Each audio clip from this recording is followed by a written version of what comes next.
Shabbat Shalom.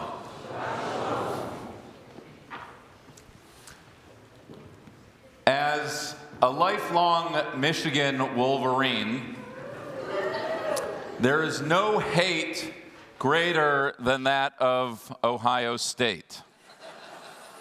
Like twins who enter into this world fated for a life of enmity, so too the Wolverine-Buckeye rivalry.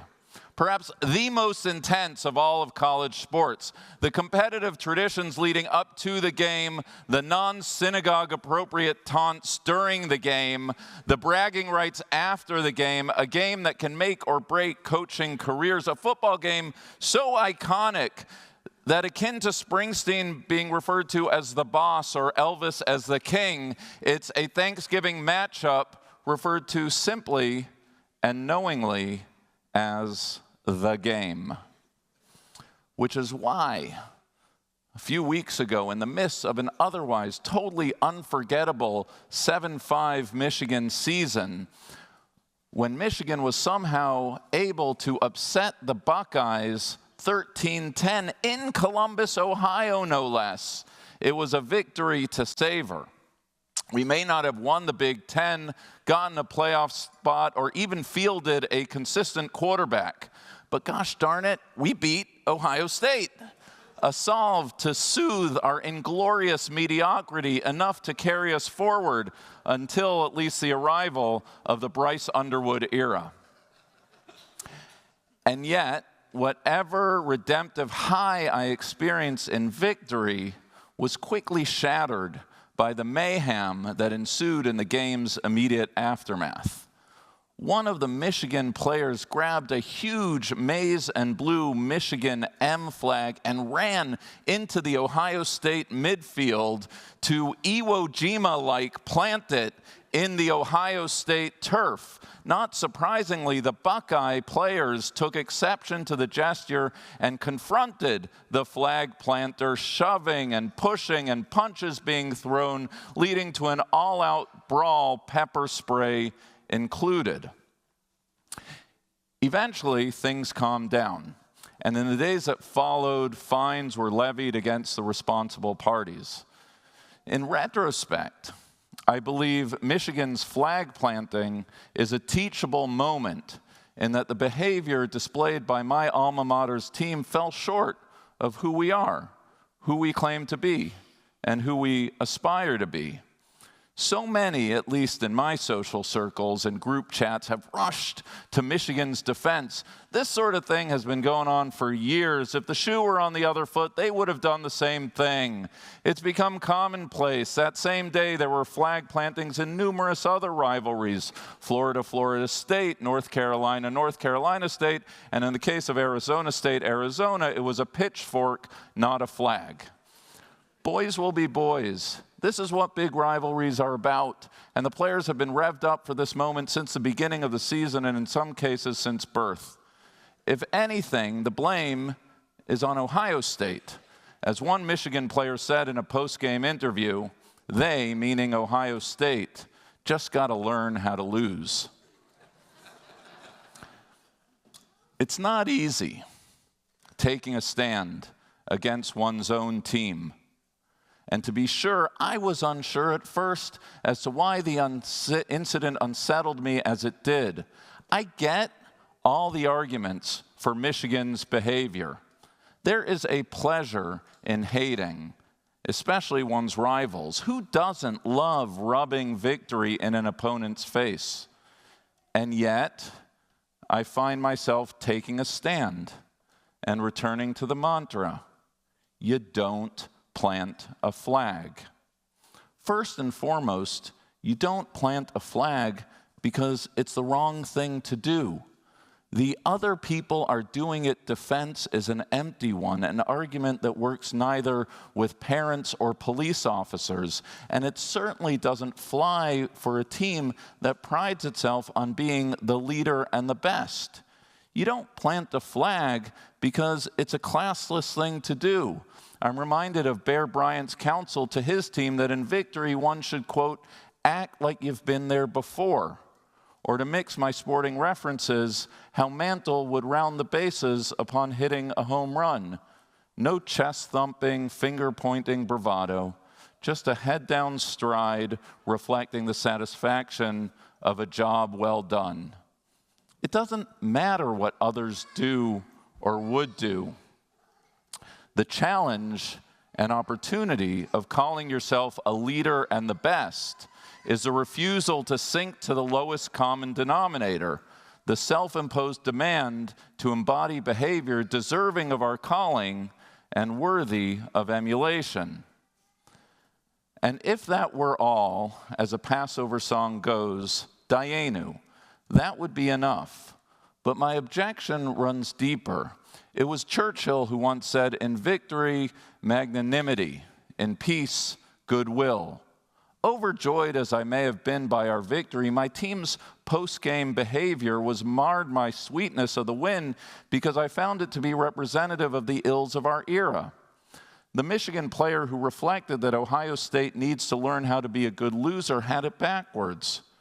Equally, if not more important than being a good loser, is the value of being a good winner, the importance of leaving something on the table for the other guy, of protecting not just the dignity of yourself, but of your opponent, the golden rule of treating others as we ourselves seek to be treated, that as Shakespeare's Prospero reminded us, the rarer action is in virtue than in vengeance.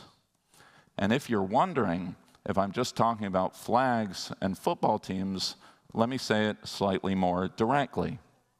We live in a polarized time. The heated rivalries of our era are playing out in arenas far more momentous, charged, and consequential than football stadiums, be it elections, wars, or our world of haves and have-nots. There will be winners and losers, folk who give it their all and enjoy a hard-fought victory, and folk who do the same but suffer the sting of defeat. Ours is a generation that needs to be reminded of one of the key ingredients of civility and civil society is the importance of winning with grace. Being a winner doesn't mean merely that one garners more votes than the other side, has more stuff than the other guy, or is able to trounce one's enemies into submission. Being a winner means that one achieves one's goals, but always remembers that the other guy is as much part of your shared future as you. It's why George H. Bush was careful not to humiliate Gorbachev at the end of the Cold War. It's why the Israeli military chose not to destroy the Egyptian Third Army at the end of the Yom Kippur War. It's why Reagan reportedly held back from pressing for victory in Mondale's Minnesota so as to grant Mondale the dignity of winning his home state. We do so because it's a right thing to do. We do so because next time the shoe may be on the other foot. But most of all, we do so because planting a flag, literally or figuratively, is an incendiary act whose purpose is to stoke the shame and provoke the ire of the defeated. To plant a flag is an act that undermines the hope-for future capable of transcending the heated hatreds of the moment. As I hinted, this week's Torah reading contains a denouement of one of the greatest rivalries of all, Jacob and Esau, two brothers who literally from the womb competed in all things, blessings, birthrights, and most of all, the affections of their parents. A zero-sum game whereby whatever one had, the other believed himself to be deprived. A hatred that resulted in decades of enmity, a hatred that caused immeasurable pain, perhaps most of all to the parents. This week, the brothers see each other for the first time in a long time, each one having developed a stature formidable on its own. It's a scene that could have easily gone sideways and resulted in a tragic final showdown. But that's not what happens. Nobody plants a flag. The brothers greet each other with warmth and kindness. "Accept from me this offering," Jacob offers to Esau. "I have enough, my brother," Esau replies to Jacob. "Let you have what remains yours." For the first time in, ever, The two brothers realized that more important than relitigating the past, more important than measuring who's done better in life, more important than asserting the upper hand or bragging rights, is a magnanimous realization that it's their brother's dignity, not just their own, that is the greatest treasure of all. To see your face, says Jacob to Esau, is to see the face of God. Both brothers extend a deferential courtesy to their longtime and lifetime rival. Tellingly, the brothers go off on their own way. They're self-aware enough to know that a jointly owned timeshare in Boca is not in the cards. This reconciliation is more realpolitik than real love. But they do leave that exchange shalem, in Hebrew whole, recognizing that important as their own well-being may be, equally important is the dignity of the other. So much for the struggles of biblical Israel.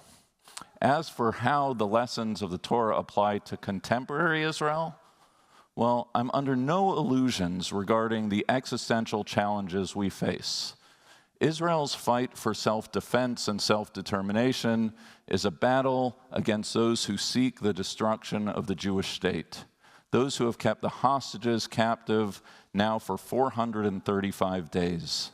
With the geopolitical landscape changing by the hour, Israel has both the right and the responsibility to do everything in its power to secure the safety of its citizens, both in the present and in the future. The progressive sensibilities of the Upper East Side are totally incongruous with the hostile realities of the Middle East. And yet, no matter how sobering and serious Israel's fight may be, in fighting its adversaries and securing the safety of its citizenry in responding to the tectonic regional transformations, Israel must nevertheless be careful not to plant a flag, literally or figuratively.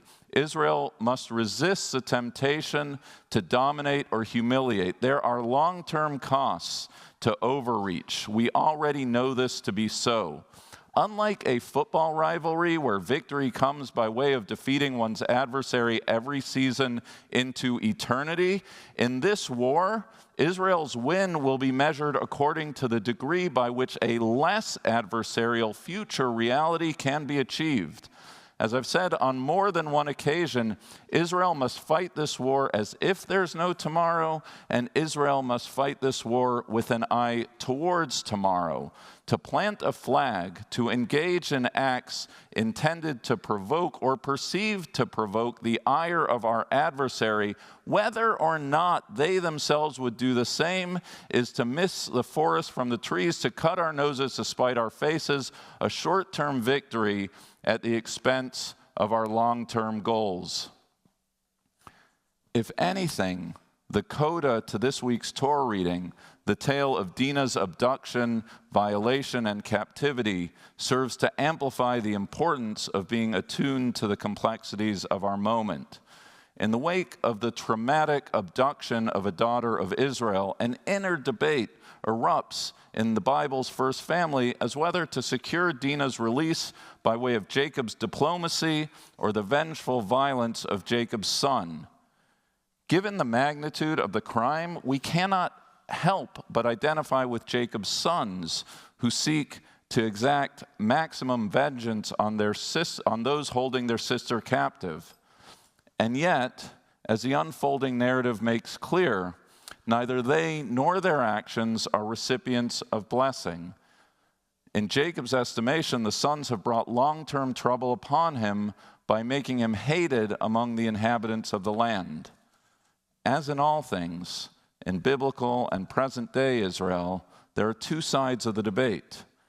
But the challenge, both then and now, is how best to secure the souls and the goals that we so desperately seek, all the while remembering that a victory that does not account for the day after is a victory that will not endure. Ours is a time of war. The news is changing by the hour. Victory remains elusive, and even if achieved, it has come at too great a cost to both sides. We remain eyes wide open to the threats faced by Israel and Jews around the globe. We are fighting enemies, I assure you, who would rejoice in our downfall and humiliation. And yet, the spiritual vocation of our people has never and should never be defined by how others are behaving or would behave.